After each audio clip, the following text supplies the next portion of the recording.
तो good morning. मैं हूँ आपका भाई, आपका दोस्त शिलोंग एंड मेघालय का गेम लेके हाजिर हो चुका हूँ।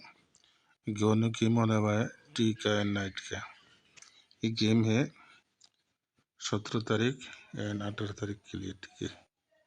ये गेम आप लोग देखो, नाइट का 17 तारीख के लिए और 18 तारीख।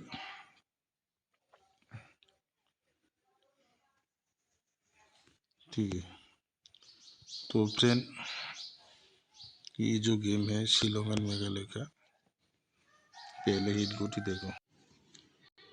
ये देखो फ्रेंड 3512997997।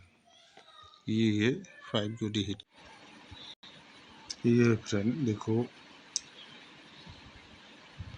9000351009। ये 98153280। ये है फ्रेंड स्टॉप लेवल का 171836, ठीक है। और आप लोग हाउस देखो, तो फ्रेंड ये है मेरा हाउस रहेगा 30 और एंडिंग रहेगा 83, और उसमें एंडिंग में 3 एंडिंग 8 एंडिंग इम्पोर्टेंट है, ठीक है। तो मिलते हैं फ्रेंड नाइट पर। तो गुड मॉर्निंग, आप लोग का अच्छा रहे।